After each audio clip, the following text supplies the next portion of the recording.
여러분, 슈가입니다. 저의 다큐멘터리 슈가 로드 투 D-Day 어떤 이야기들이 담겨 있을지 궁금해하고 계실 여러분들을 위해 제가 오늘 몰래 슬쩍 몇 가지 스포일러를 해볼 생각입니다. 여기 이번 다큐와 관련된 키워드들이 준비가 되어 있는데요. 딱 봐도 개수가 엄청 많죠. 여러분들께 들려드리고 싶은 이야기가 정말 많습니다. 그럼 시작해볼까요?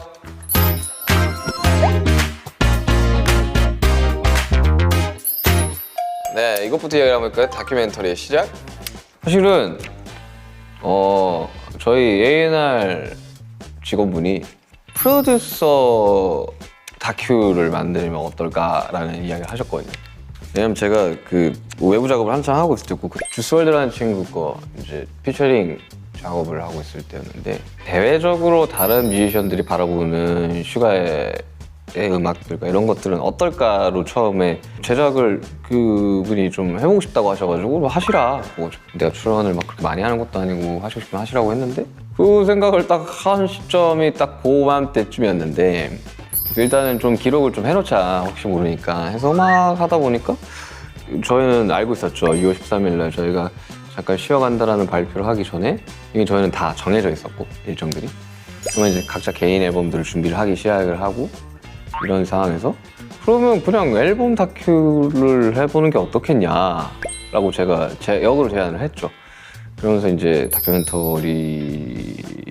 시작이 됐는데 아이돌 가수는 항상 카메라가 돌아가고 있어요. 그러니까 거진 매 순간 기록이 되고 있는데 다행히도 이번 다큐멘터리에 정말 예전 기록들까지 같이 들어가가지고 그때 작업했던 것들이 방송에는 그 당시에는 발매가 안 됐으니까 못 나갔지만 들어가는 것도 있고 그래서 저도 쭉 보면서 저때 저런 생각을 했었지 뭐 이런 것들이 좀 들어가서 되게 좀 재밌었어요, 작업하는 동안. 근데 초반 30분 정도 이제 미국에서 이제 촬영했던 분량들이 나오는데 거기서는 한 1.5배속을 해서 빨리빨리 좀 넘기셨으면 하는 게 제 상태가 너무 안 좋더라고. 얼굴이 막 이만하게 나와요. 그래가지고 평소에는 항상 이게 좀 유지를 하고 있는 저를 보시겠지만 정말 흐트러진 이 민윤기에 나도 그 아침이랑 저녁이랑 얼굴이 너무 달라. 막 전날 뭘 먹고 자는지 모르겠는데 얼굴이 이만하게 나와서 뒤로 갈수록 괜찮아지니까요.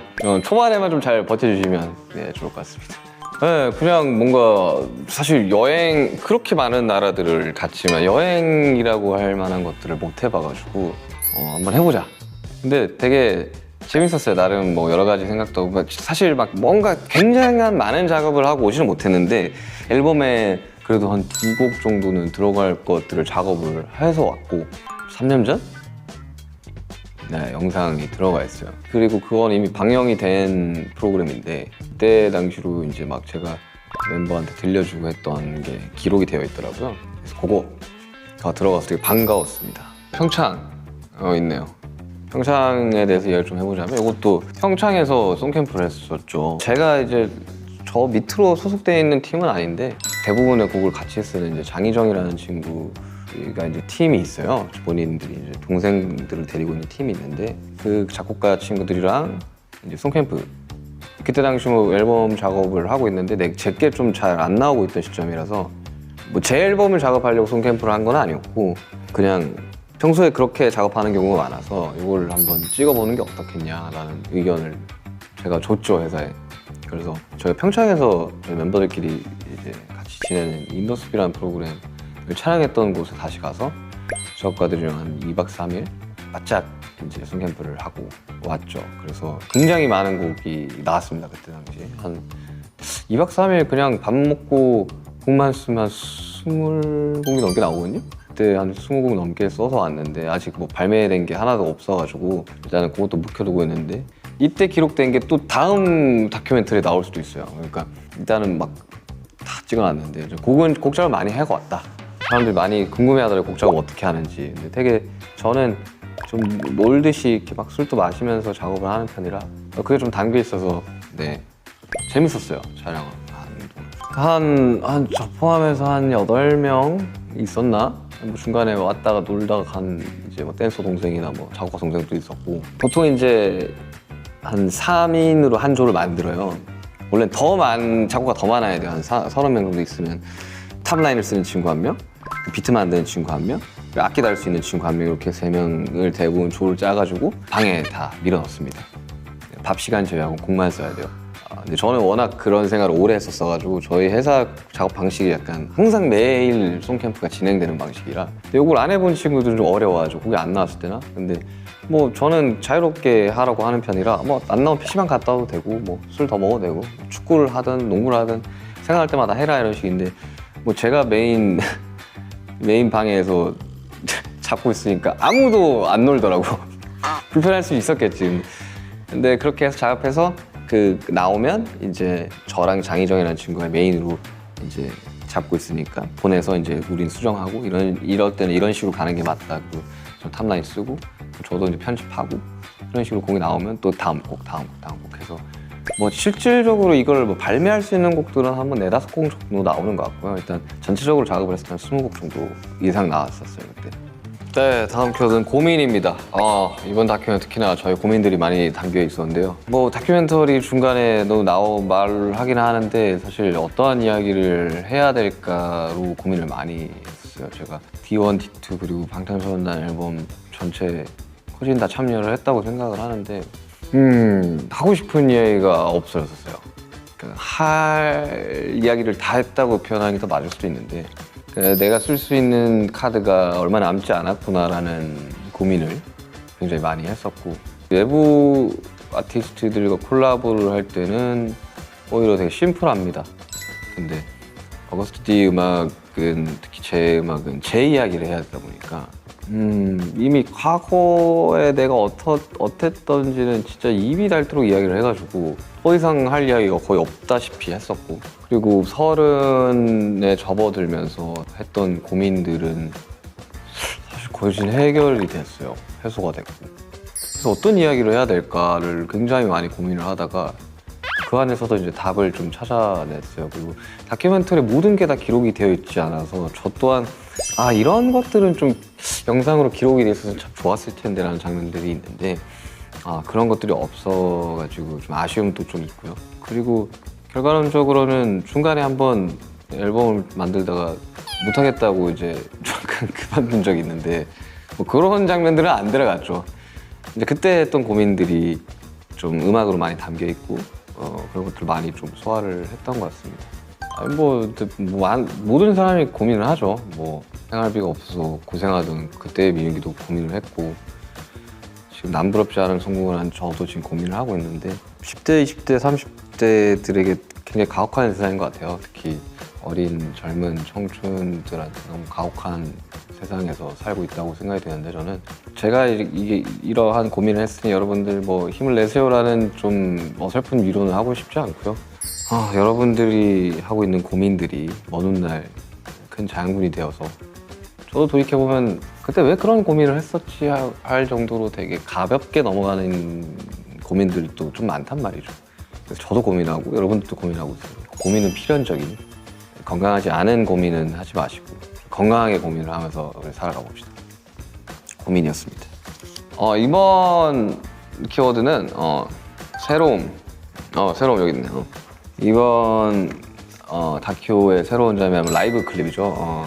저는 뭐 만족스러운 라이브 클립도 있고 아쉬움이 좀 있는 라이브 클립도 있는데 라이브 클립 혼자서 하는 라이브 클립은 처음이에요. 그래서 항상 저는 이제 멤버들이 더블링을 쳐줬었거든요. 중간중간에 숨 쉴 타이밍도 있고 좀 그런 식으로 좀 이어가는데 이번에는 그냥 풀로 내가 쉬어도 되는데 괜히 객기를 좀 부렸어요. 그래가지고 좀 숨을 보존을 못하고 좀 라이브를 한 곡도 있어가지고 아쉽긴 하지만 그런 것 또한 새로운 포인트이지 않을까 생각이 듭니다. 나름 최선을 다했는데 항상 아쉬움은 남는 것 같아요. 너무 완벽했어라는 거는 항상 없는 것 같아요. 완벽이라는 건 결과가 지나봐야지 아는 거기 때문에 그래서 굉장히 새로운 저의 모습, 굉장히 퉁퉁한 저의 모습, 굉장히 슬림해지는 저의 모습까지 다양한 모습이 담겼으니까요. 여러분들 꼭 재미있게 봐주셨으면 좋겠습니다. 기존에 저희랑 하던 밴드분들 말고 새롭게 제가 좀 밴드를 구성을 해봤어요. 구악기 세션들도 오고 뭐 여러 가지 시도라고 하기에는 뭐한 게 항상 라이브 세션들이랑 했었었고 이번 로케도 좀 나름 좀 신경 써서 좀 골랐고 팀으로 할 때랑 참 이게 다른 게 하나부터 열까지 다 컨펌을 해야 돼가지고 솔직히 좀 힘들었어요. 근데 다행히도 결과물이 잘 나왔고 저희 항상 촬영해주시는 감독님이 촬영해 주셔가지고 딱히 불편함 없이 잘 촬영한 것 같습니다. 저는 제 거를 잘 못 보는 성격이라 그때 마지막 시사를 하는데 그냥 제가 되게 아쉬운 것만 보이더라고요. 음악도 내고 나면 마스터 끝나고 나면 이제 수정 못하면 이거 수정했었어야 되는데 이런 생각만 드는 것처럼. 그래서 저는 나왔을 때는 못 봐요. 그래서 좀 한 1년, 2년 지나고 난 뒤에 볼 예정입니다. 여러분들이 많이 봐주셔야 돼요. 저는 제 거 잘 못 봐요. 30살입니다. 저는 제가 30살까지 음악을 할 줄 몰랐습니다. 정말로. 정말 운 좋게 데뷔를 했고 또 운 좋게 활동을 계속해서 이어나가지만 많은 사람들이 이야기하기로는 이제 아이돌의 수명은 7년이다라는 말을 많이 하거든요. 왜냐면 계약이 딱 7년이기도 하고 사실 수명이 그렇게 길지 않은 직업이거든요. 이게 그래서 30이 되는 요 앨범을 제작하게 된 시점부터 고민이 굉장히 많았어요. 그러니까 언제까지 내가 할 수 있을까? 그리고 저는 또 랩을 계속해서 해왔고 곡을 써왔던 사람으로서 언제까지 음악을 만들어낼 수 있을까에 대한 고민을 엄청 많이 했거든요. 그리고 내가 랩을 과연 몇 살까지 할 수 있을까에 대한 고민을 굉장히 많이 했던 작년 한 해 뭔가 좀 장르적인 변화가 필요한 시점인가라는 생각도 많이 했고 여러 가지 시도를 해보려고 악기들도 더 많이 배워봤고 다른 사람들에 비해서 장점은 무엇일까를 고민을 하면서 만든 앨범입니다. 그래서 30이 되면 마치 세상이 굉장히 바뀔 줄 알았어요. 20살이 처음 됐을 때처럼. 근데 뭐 그런 거 없고 그냥 나이만 먹어가는 거더라고요. 그냥 어릴 적에 30대 초반 삼촌들을 보면 굉장히 어른이었는데 저는 아직도 그냥 애인 것 같아가지고 30이 막 엄청 임팩트가 있지는 않았어요. 저한테 좀 즐거운 30대가 되기를 바랍니다. 저는 도쿄를 3년 만에 간 거예요. 이제 코로나 이후로 출국을 못했는데 그래도 라스베가스랑 LA는 그래도 갔었거든요. 제가 공연하러. 근데 도쿄는 오랜만에 갔었죠. 그래서 그때 당시로 이제 그런 제한들이 다 안 풀린 상태였어서 관광객들도 거의 없이 간 거라 되게 자유롭게 걸어 다녔어요. 하루에 한 2-3시간씩 걸어 다녔는데 미세먼지도 없고 되게 좋더라고요.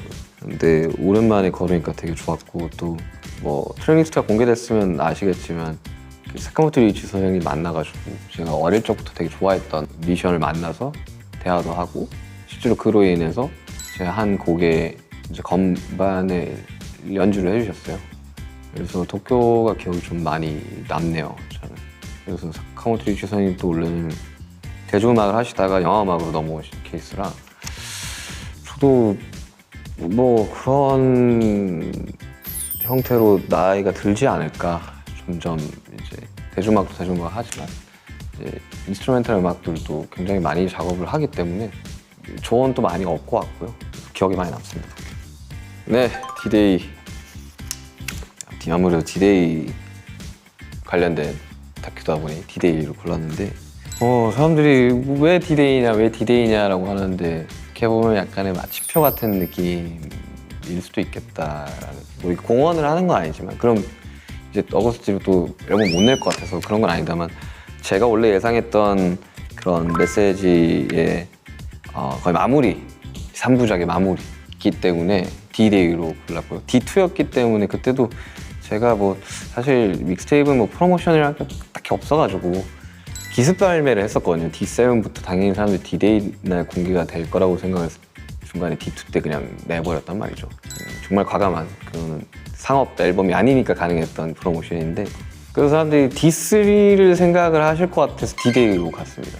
실제로 이제 그런 이야기들의 마무리이기도 하고 D-Day가 저는 딱 그날이라고 생각이 들거든요. 이게 정말 너무 이 정보화 시대에 너무 많은 정보들과 너무 많은 피드백이 그냥 내 손바닥 안에서 다 볼 수 있잖아요.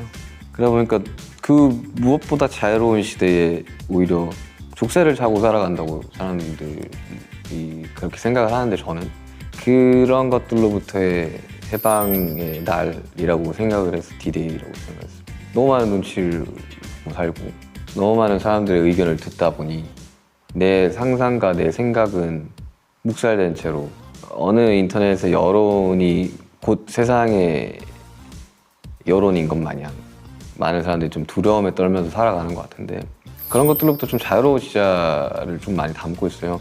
주차도 이야기했는데 그 흑백 논리에 갇혀 사는 사람들이 말하는 흑백은 총 의견 100% 중에 10%도 안 된다고 5% 양극단의 사람들의 이야기가 마치 100%의 이야기인 것 마냥 사람들이 이야기를 하는데 사실 저같이 회색 낀 사람들이 더 많거든요, 세상은. 연애색일 수도 있고 진한 차콜일 수도 있지만 농도만 달라질 뿐 그냥 의견을 크게 안 내고 사는 사람들이 훨씬 더 많단 말이죠. 그래서 그런 것들, 그런 되게 불편한 노이즈가 그런 많은 떠다니는 말들로부터 좀 자유로워지자라는 뜻의 D-Day입니다. 그래서 앨범을 만들고 나서 지금 굉장히 홀가분한 상태거든요. 굉장히 편안한 상태고 여러분들도 부디 그날이 오시길 바랍니다.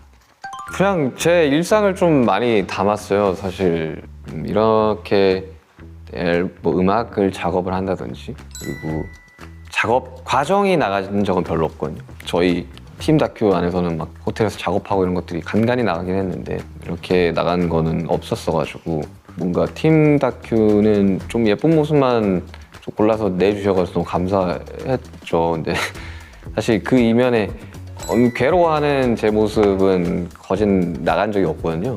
근데 이번에 좀 많이 나간 것 같아가지고 좀 색다르지 않나 그런 생각이 듭니다. 여러분 제가 야심차게 준비해본 스포일러 다들 재밌으셨나요? 보시다시피 아직까지 남아있는 키워드가 굉장히 많습니다. 오늘은 짧고 굵게 이야기를 들려드렸지만 다가올 4월 21일 디즈니 플러스에서 공개될 슈가로드 D-Day에서는 더 풍성하고 많은 이야기들을 만나볼 수 있습니다. 그럼 못다한 이야기는 디즈니 플러스에서 확인해주세요. 안녕.